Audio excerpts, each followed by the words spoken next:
Hey, so here we are. We're going to talk about the power of heart energy. I want to start, I'm going to read a little more today than I normally do.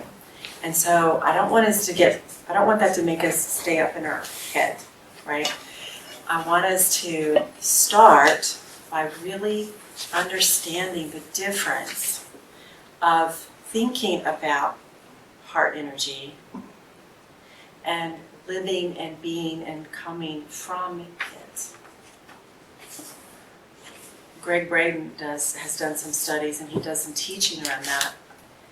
It's most common people think about their heart energy, the heart chakra, the energy of the heart, more than actually being in it, coming from it. So just check in with yourself as we begin. Is your brain thinking about your heart? Like, are you up here thinking about your heart? Or are you in your heart space? Are you coming from your heart space? Do you feel the difference?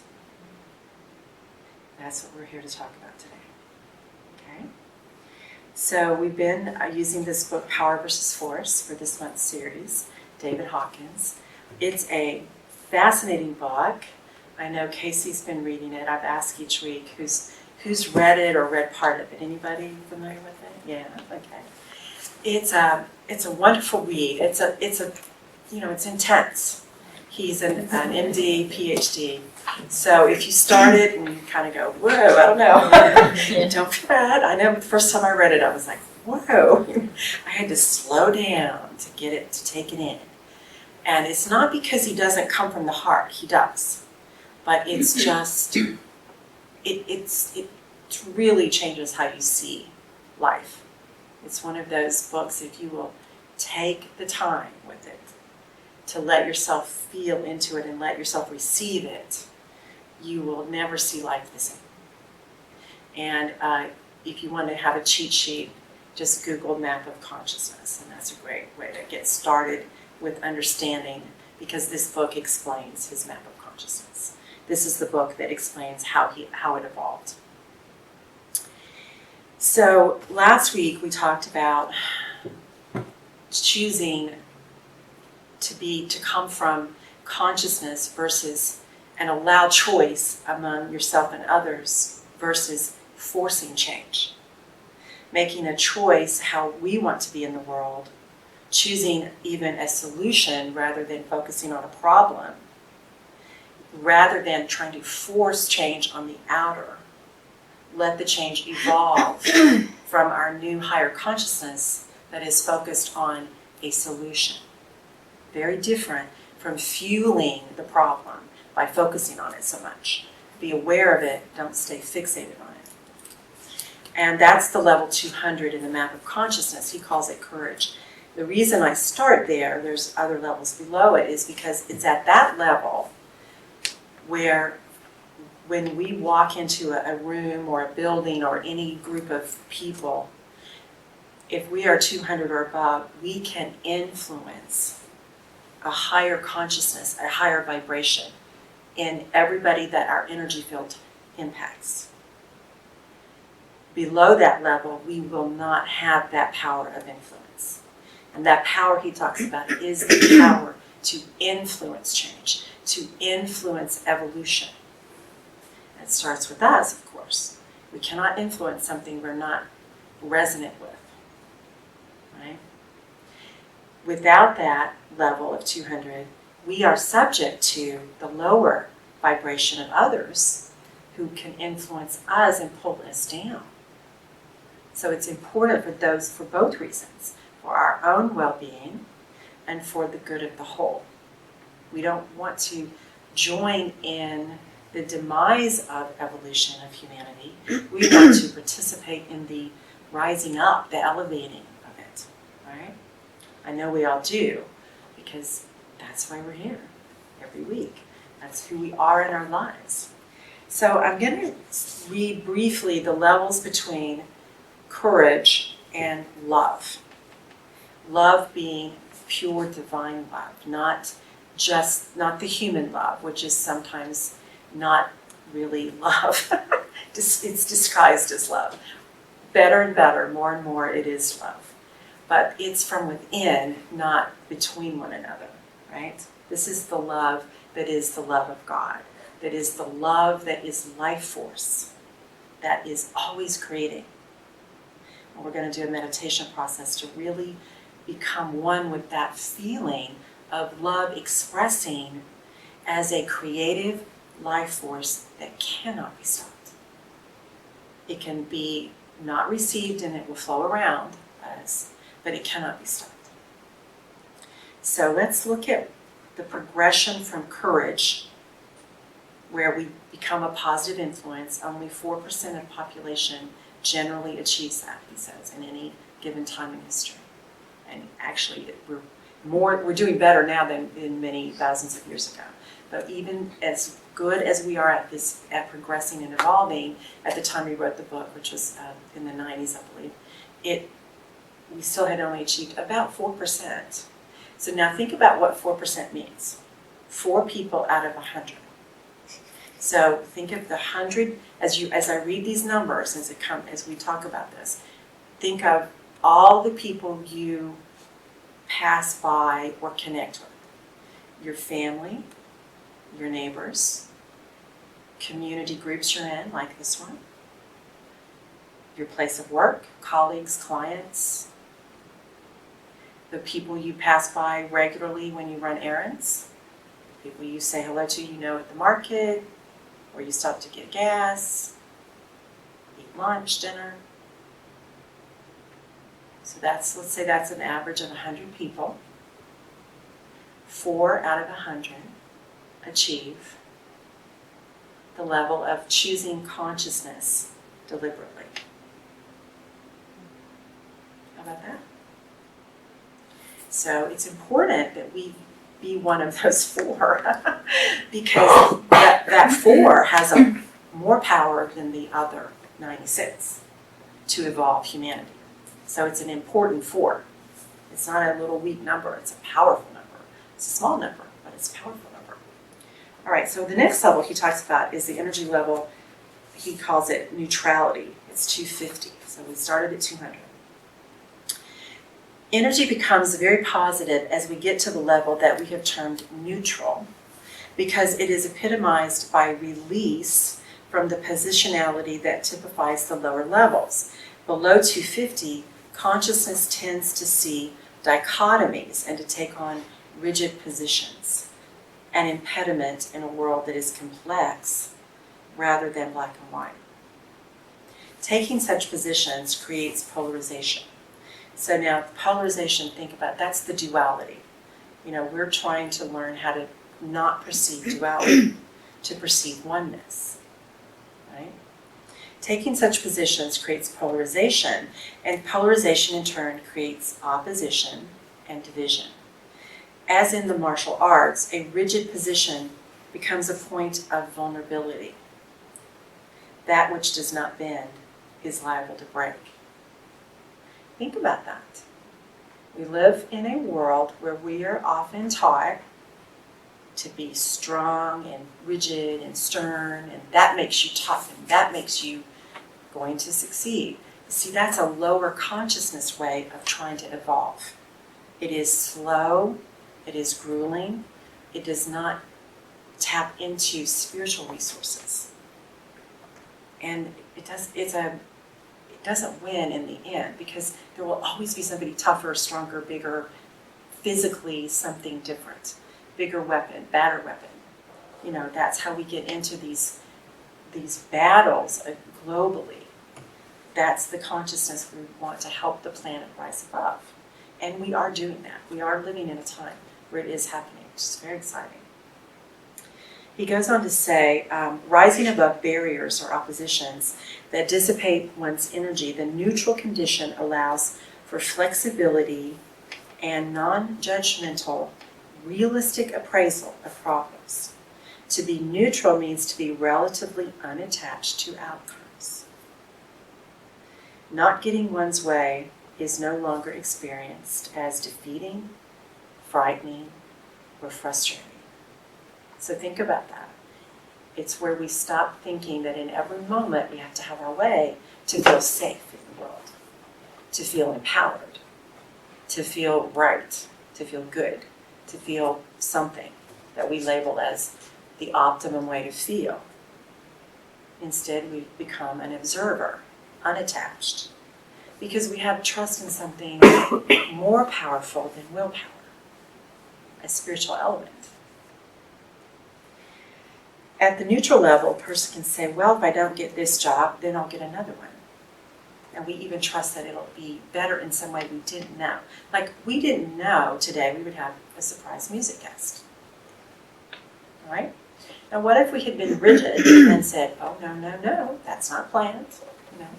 No, that might run as longer. Look what we would have missed, right?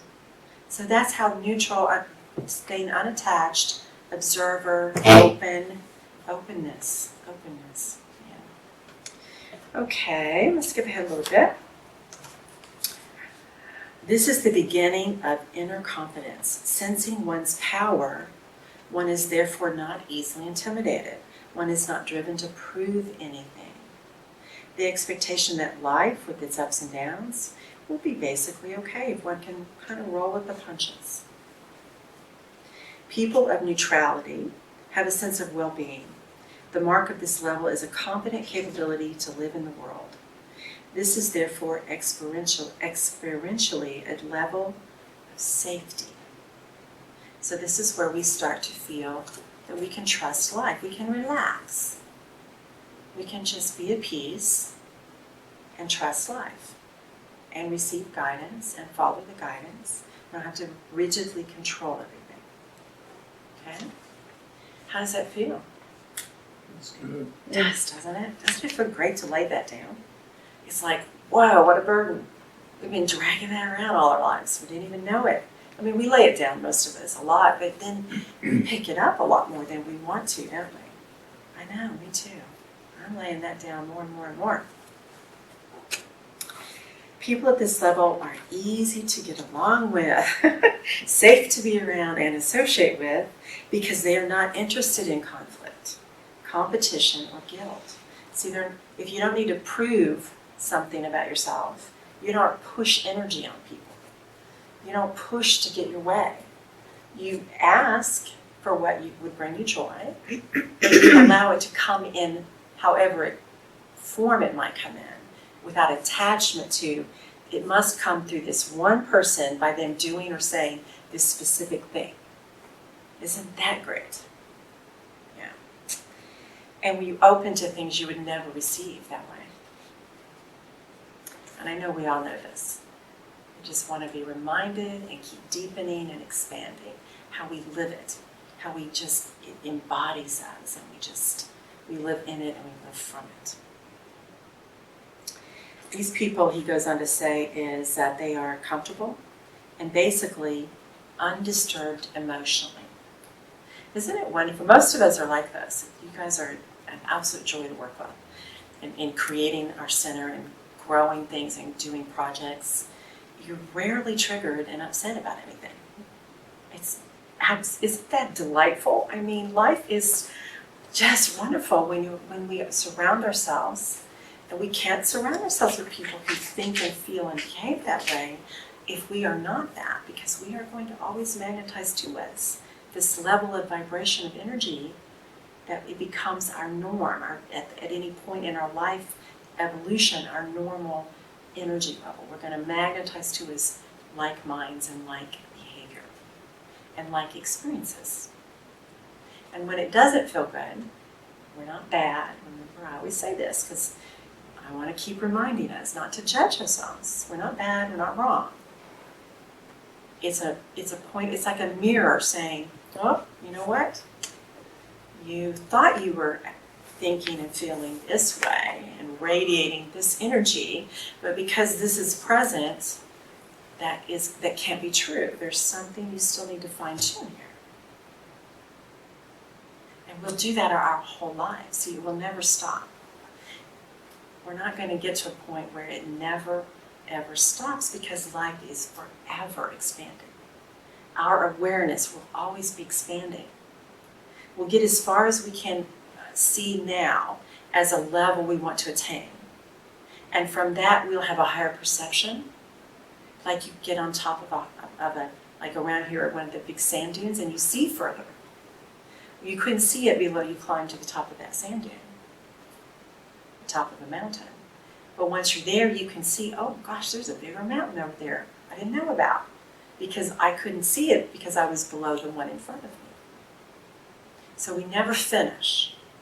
We don't want to set ourselves up to think that's a sense of failure, because that's the joy of life. That's why we're here.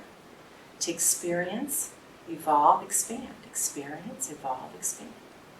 Just beautiful upward spiral, like those hawks that just circle and go higher, and circle and go higher. And we're doing that with energy. We're doing that with energy. It goes on, let me see, one last point here. The next level is willingness. I want to say one more thing about the neutrality. This attitude is non-judgmental and does not lead to any need to control other people's behaviors. And correspondingly, because people at the level of neutrality value freedom, they are hard to control. That would be us, right? We don't want to be controlled, do we? We don't like that. Yeah, we like a balance of structure and flow, but not rigid structure. Structure that allows freedom, that supports freedom, not limits it. So just ask yourself before we go into the next level, in a joyful way, how can I remain at a level of neutrality, observing and trusting without attachment? Just allow that to come to you. It doesn't have to come to you this moment. It will come to you. You put the question out, the answer comes back. The next level he talks about is willingness. We're on our way to love. Okay? I think of this as the open mind, having an open mind, willingness. This very positive level of energy, 310, may be seen as the gateway to the higher levels. That's exciting, isn't it? The willingness to open to new ideas, to new ways of being, is necessary to evolve. We cannot evolve without it, can we? And we don't want to ever lose that. We want to keep it. We'll open, and then we might constrict a little bit, and we'll say, ooh, whoops, I don't like that. Let me open again. And we'll rise up, and we'll have to open at a new level, and then open at a new level. We just want to keep opening, keep opening. He says, let's see, he says, whereas, for instance, jobs are done adequately at the level of neutrality, once you reach willingness, work is done well, and success in all endeavors is common. Growth is rapid. I'm going to skip parts of it. Willingness implies that one has overcome inner resistance to life and is committed to participation in life. Does that sound odd that people might not be committed to participate in life? But we know people who are resistant to participating. Think about the people who welcome joy and the people who have a little distrust of joy. You see, that's that. If you're not open to it, that willingness, you're resistant to it without maybe knowing it, but that's what's happening. He goes on to say, at this level, self-esteem is innately high and is reinforced by positive feedback from society in the forms of recognition, appreciation, and reward. Willingness is sympathetic and responsive to the needs of others. Willing people are builders of and contributors to society. With their capacity to bounce back from adversity and learn from experience, they tend to become self-correcting. Yeah. I know most of us are like that, aren't we? We self-correct. We don't need somebody to stand over us going, no, do this. No, don't do that. No, do this. We've already reached a point where within we want to expand. We wouldn't be here if we didn't want to expand, would we? Yeah, this topic would be of no interest. He goes on to say, having let go of pride, which is one of the lower levels, they are willing to look at their own defects and learn from others. At the level of willingness, people become excellent students, easily teachable, and they represent a considerable source of power for society, for the good of the whole. So before we move on to the next level, ask yourself, to what degree are you comfortable with your willingness? And is there some degree that you'd like to improve on that? And just set it out into the universe. Let it come back to you. It will. Next level in his map of consciousness is called acceptance. This is energy level 350. Acceptance is kind of like where you maintain a sense of balance. You're not passive. You're like steady, balanced, so you can accept what's going on without it rocking the boat so much. A major transformation takes place at this level of awareness because at this point, what comes is the understanding that one is oneself, the source and creator of the experience of one's life.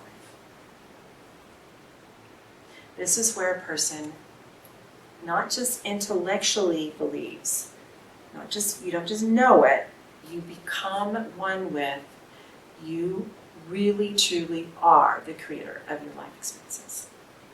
It's not just an idea, it's a way of being.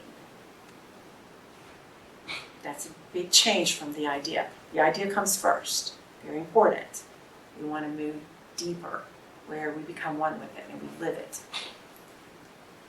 Taking such responsibility is distinctive of this degree of evolution, characterized by the capacity to live harmoniously with the forces of life.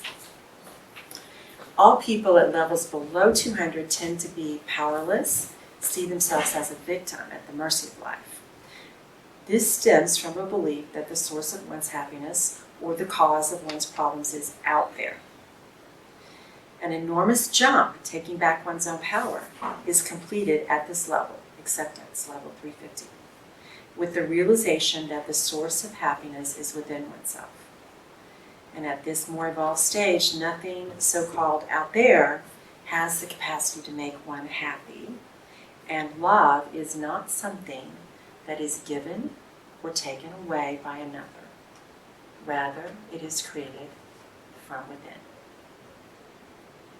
Love is an energy, a vibration, available through life force, divine creator, that we can align with or not. And when we align with it, we have it. We're one with it. We don't take it from others. We can enjoy sharing it, but the source of it is not another person. So this is, when you reach this level, you're no longer the person who pulls energy. You're not needy. We all have human needs to be met, but we don't meet those by pulling energy from other people.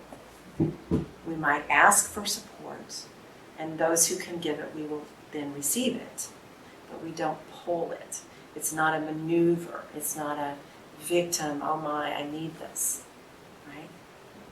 It would help me, can you do this for me? He does want to distinguish that acceptance is not to be confused with passivity.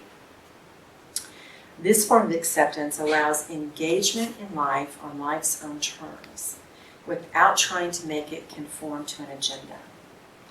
There's emotional calm, perception is widened, denial is transcended. One now sees things without distortion or misinterpretations. I think a good way to think about that is when you observe something, we assign a meaning to it. or we choose not to assign a meaning to it and simply allow it to be. We talk a lot about how it's not the word that has power, it's the intention, the energy in the word. Because I could stand up here and say the word love, and to 100 different people, there would be 100 different nuances of what that word means. If I'm very, very clear in the energy I'm using when I say the word love, and a person is perceptive to nuances that might be different from theirs, rather than having assigned a meaning and rigidly holding to that, they could perceive another nuance to the very same word. I think a wonderful way to think about that is color. I could hold up a shade of red, and we would all see a different shade of red. But how do we know? Because how do we know, right? And Lynette and I, some of you know Lynette, she does our website, and she's helps with our marketing. When we were trying to find the right background for the website, so I'm on my computer, she's on hers, right? And I know you've been through that, Casey. And it depends on the browser, it depends on the size of your screen, the way your screen is built. It also depends on your perception of your eye, right? The very same color that might look a little bit more yellow to one person looks a little bit more blue to somebody, right? So you can't get it exact. It's like you can't be so rigid that it has to look this way on every computer through every person's eyes, because it's not within your control. You have to take your hands off and let it be. Choose a color you like, and understand it will be perceived differently by people, and let it be. And trust that's okay. That's part of the joy of life, really, is that distinction that we have. There are different ways of seeing things. I'm going to read one more thing and we're going to move on. At acceptance, he goes on to say that a person is capable of seeing the whole picture, and a person is not interested in determining right or wrong.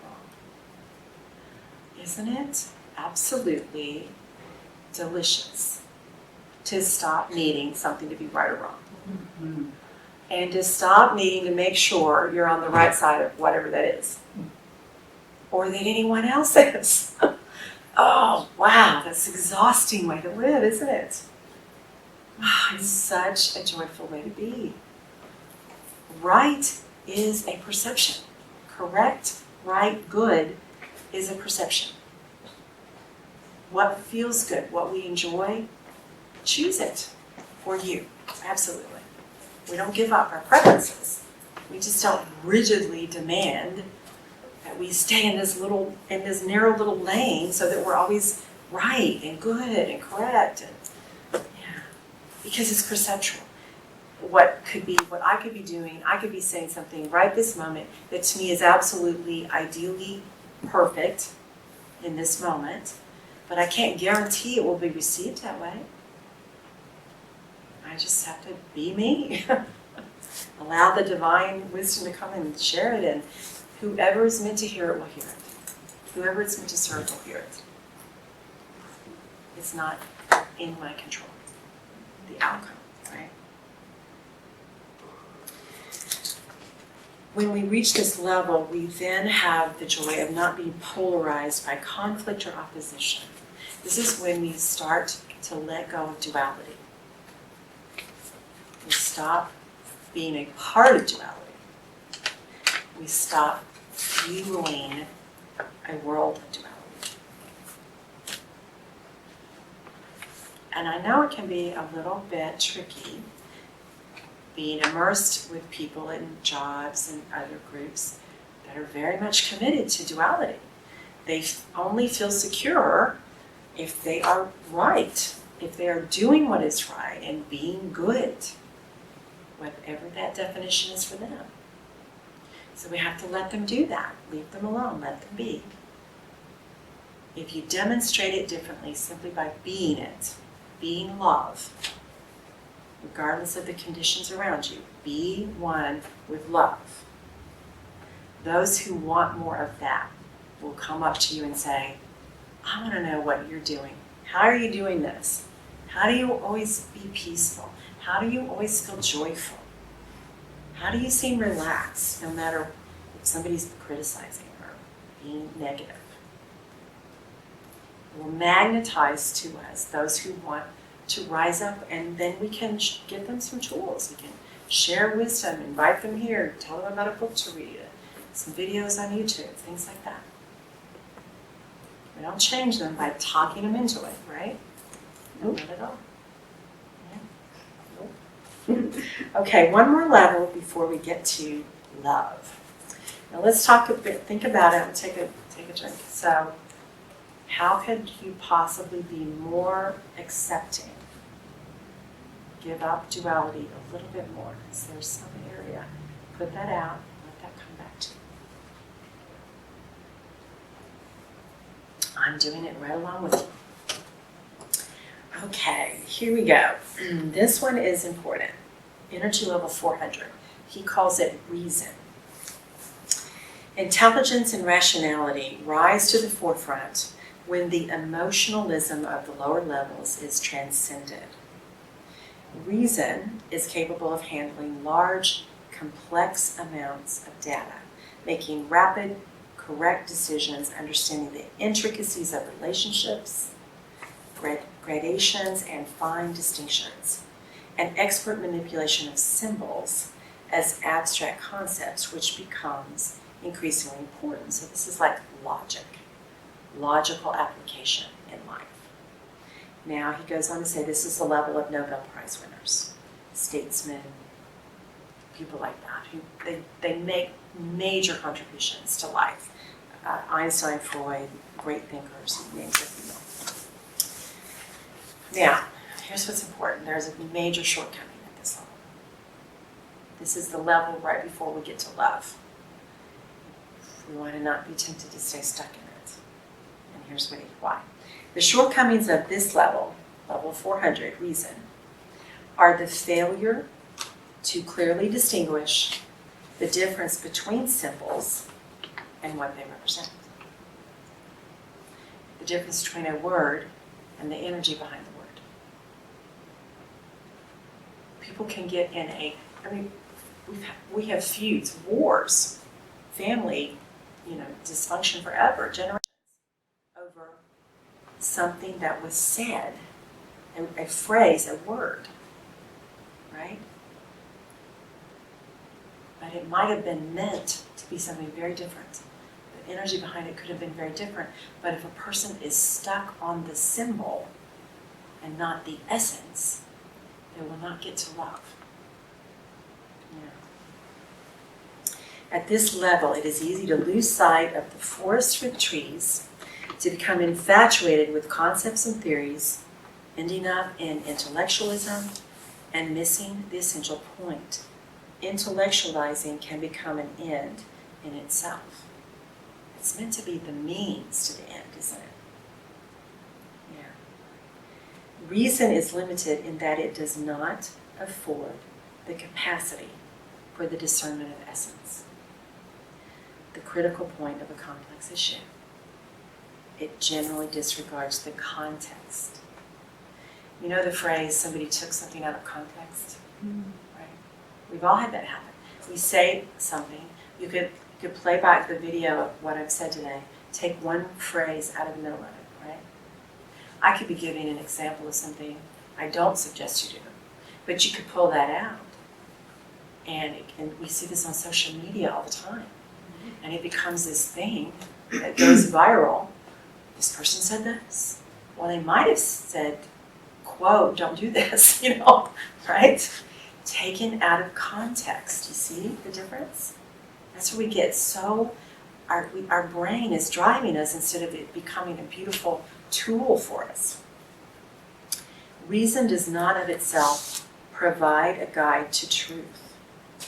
It produces massive amounts of information and documentation, but lacks the capability to resolve discrepancies in the data and the conclusions. And he goes on to say, although reason is highly effective in a technical world, reason itself is the major block to reaching higher levels of consciousness. And he goes on to say that transcending this level is relatively uncommon, only, again, that same number, 4%. 4 out of 100. Now, let's think about that. Is there any area in our life that we're clinging a little too tightly to logic and not using logic as a tool, using our intellectual ability as a tool?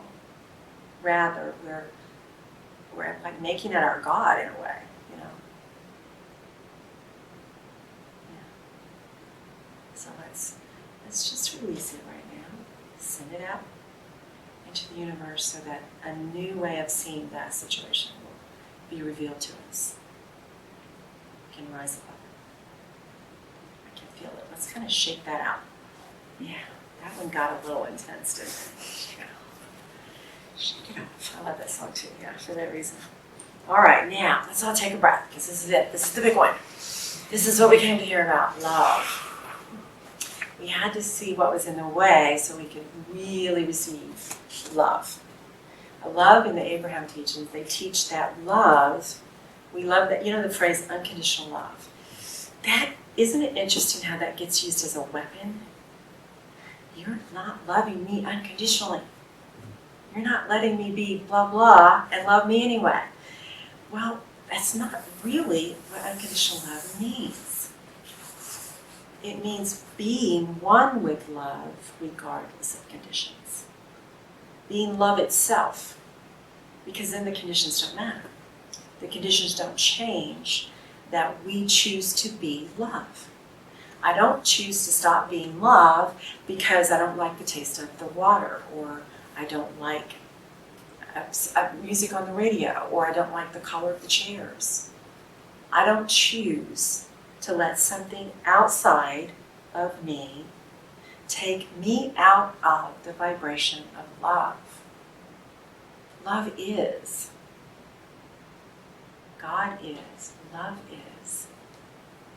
We choose to align with it or not. No one can take that from us. No one can take that power away. No matter what is happening around us, we choose to be one with love, or we choose to let that be a reason not to be one with love. But it's not that thing or person's fault. Do we not like it? We might not like it. Is it harmful? Then we can definitely remove ourselves from it. But we don't have to walk away mad. We can still be in love, in the state of love. All right, so I'm going to read this. It's not too long. This is important, so I'm going to read the whole thing. Love as depicted in the mass media is not what this level implies. This is 500, energy level 500. On the contrary, this is a little bit funny. Okay, you can kind of giggle. Feel free to giggle. On the contrary, what the world generally refers to as love is an intense emotionality combining physical attraction, possessiveness, you're mine, you're mine, all mine, control. If you love me, you'll do this, right? Addiction to having somebody's attention. That's not love, is it? Eroticism and novelty. What happens when the novelty wears off? It is usually evanescent and fluctuating, waxing and waning with varying conditions. When frustrated, this emotion often reveals an underlying anger and dependency that it had masked. Now, this is not the divine love. This is the confusion of what humanity thinks of as love. Okay? That love can turn to hate is a common concept, but what is being spoken about rather than love is an addictive sentimentality and attachment. Hate stems from pride, not love. Level pride in his map of consciousness. there probably never was actual love in such a relationship. So I want you to think about something. Have you ever been in a relationship, friendship, former partner, parent, children, siblings, work relationship, where either someone felt this way toward you or you might have felt this way toward them? Hopefully not, but it's okay if you did. They just loved you. Oh, they just loved you until they didn't. Mm-hmm. Mm-hmm. And it went from love to hate, didn't it? Boom. Boom. It probably was not love, right? It was an attachment. It was a sense of, I needed this person's attention and it felt so good, and they called that love. And then when you didn't give them the attention or whatever else that was in that relationship, they felt very afraid. They felt rejected, or they felt unsafe in the world. And then now they don't love you, they hate you, right? Yeah. We can't keep people from doing that, but we can understand it so that we don't get in it as often. We kind of, don't let it become quite so intense. And when you need to walk away, and understand it might be very negative when you walk away. They might not be able to allow it to calm down and be a more healthy, smoother, simpler exchange of energy. And that's okay. They're at their level of growth. Doesn't mean you have to stay subject to it, right? Yeah. Now, here's what it is. That's what it isn't. Here's what it is. 500 level of love is characterized by the development of a love that is unconditional, unchanging, and permanent.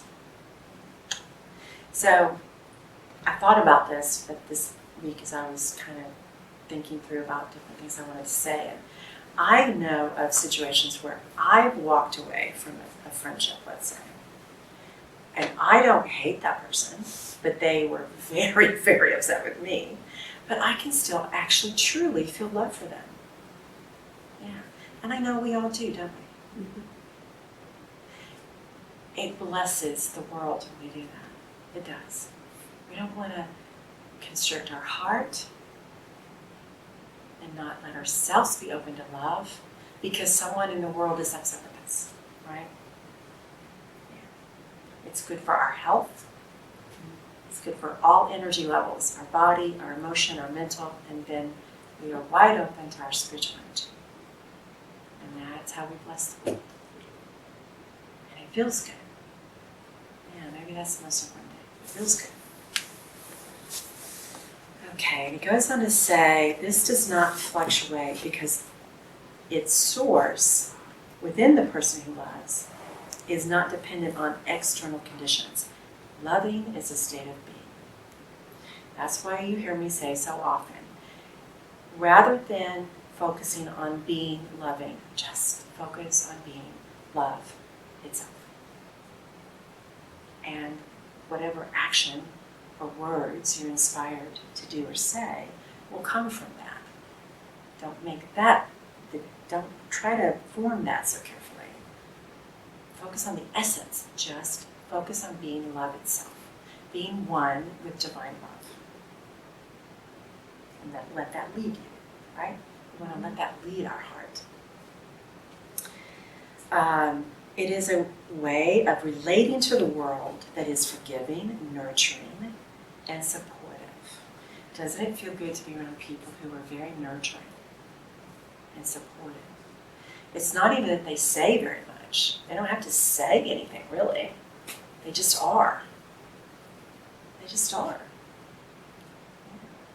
That's what happens, you walk in the room and you have that energy and people don't even know why, but it changes.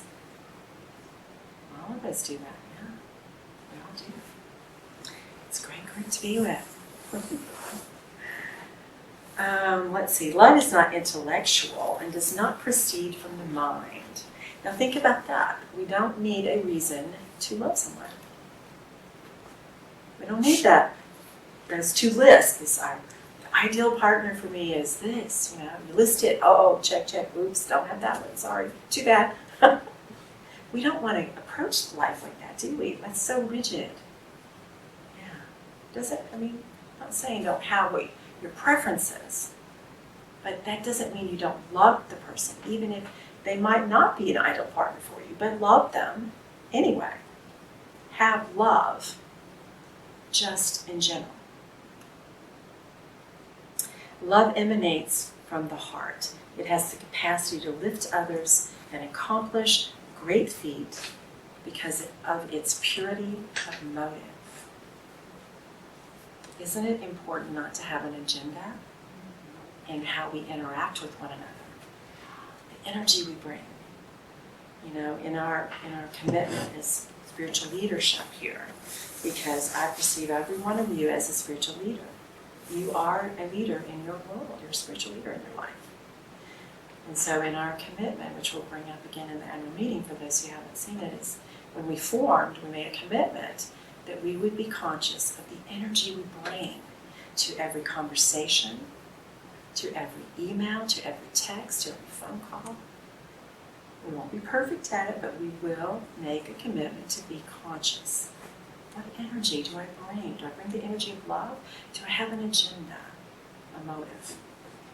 Asking for something is not a motive. Ask openly, and then allow the yes or the no. Either one. Then there's no agenda, right? Doesn't it feel good to know before someone asks you? If they say yes, you're fine, and if they say no, you're fine. And they know that about you, and oh my goodness, what a lovely way to interact.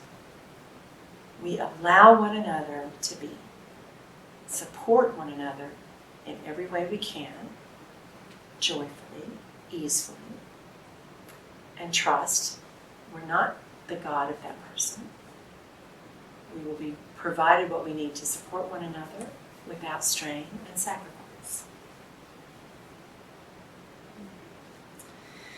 At this level of development, the capacity to discern essence becomes predominant. I talk about divine essence a lot. This is why. The core of an issue becomes the center of focus. As reason is bypassed, there arises the capacity for instantaneous recognition of the totality of a problem, infinite potential, infinite possibility. When we come from love, we trust in infinite possibilities. So we're not all nervous and anxious about finding a solution and then making a solution work. Right? We allow a solution to be revealed, and we allow ourselves to be guided how to help participate in the creation of that solution. And we don't take it on as a burden because we have infinite potential. Isn't that cool? Yeah. I know these are big ideas. I get it. Big ideas that we can just do moment by moment by moment by moment. And each moment we do it, we have a new little brain groove going on, a neural programming changes. And the more we do it, now we have a new natural go-to pathway in our brain. It just goes there for us because it's become our tool. It's not running us. It's serving us. Okay, one last little piece here. Love takes no position and thus is global. Rising above the separation of positionality, it is then possible to be one with another. Do you see how oneness doesn't come from agreeing with everything, right? Because we will disagree. We will have different ideas.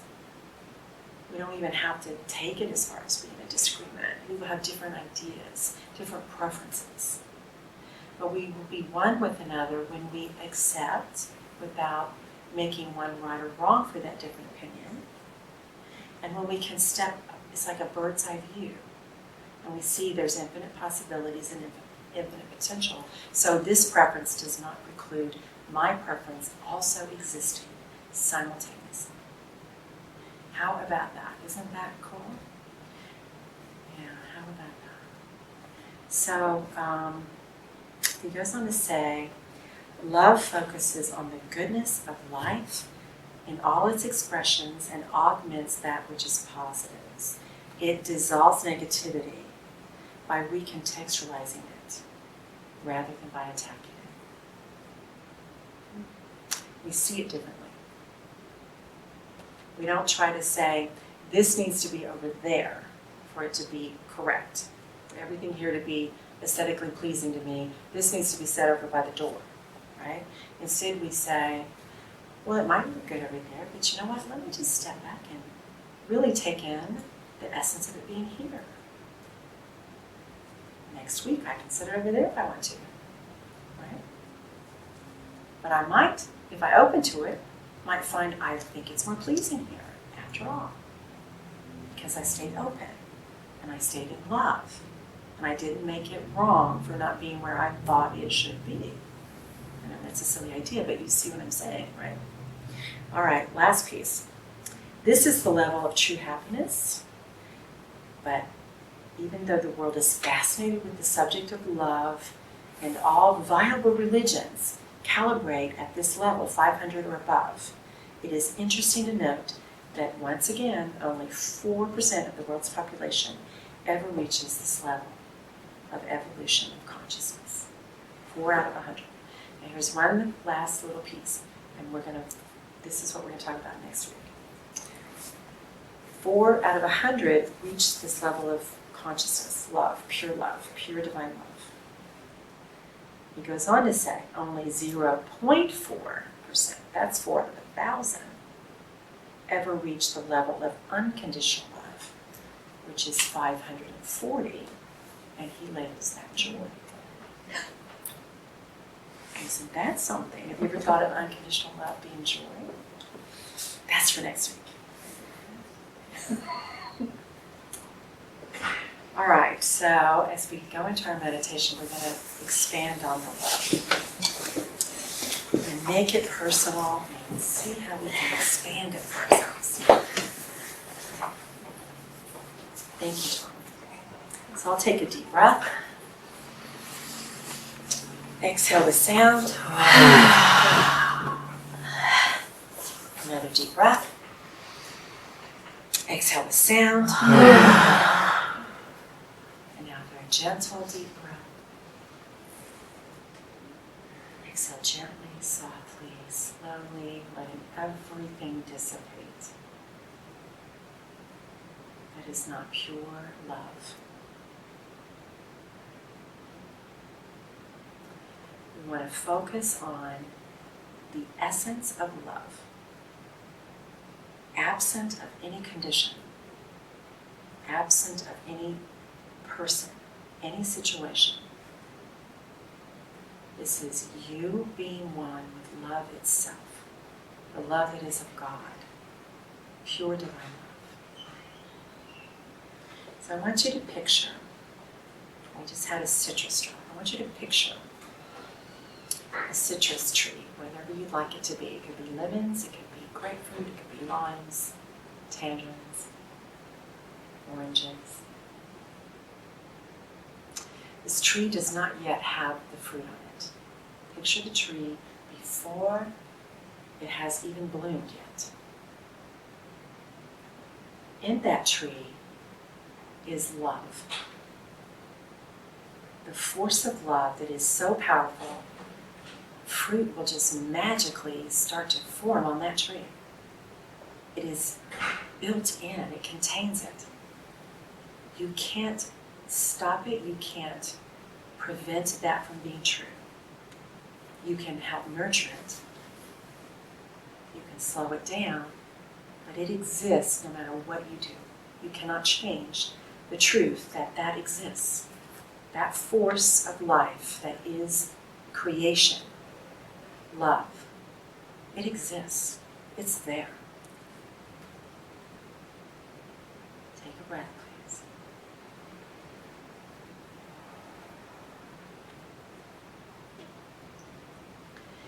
And now, imagine one morning you walk out to this beautiful tree.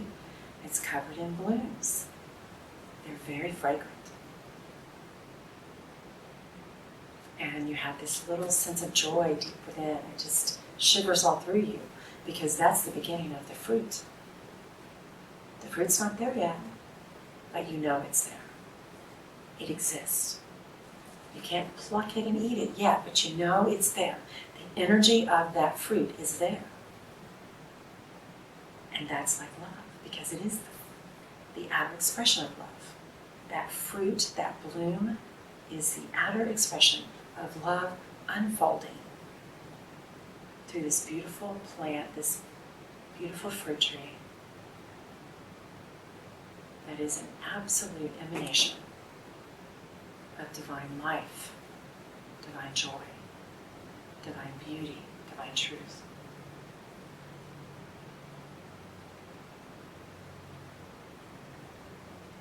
Take a breath, please. And now, a few days later, there's this little green round thing where the bloom used to be. And all of a sudden, you know, it's very soon you'll get to eat that fruit. Not quite yet, but now you can see it. It's even more exciting.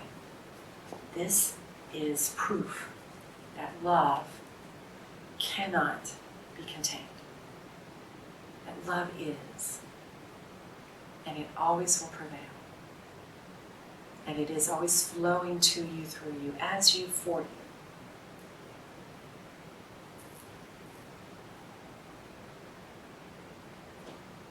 And now take one more breath.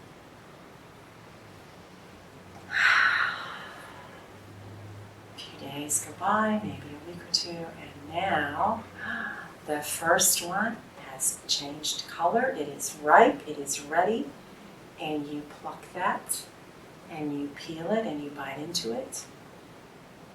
Whatever that taste is, your lemon, your grapefruit, your orange, your tangerine, your lime. It's juicy, it's alive, it's life expressing through that fruit.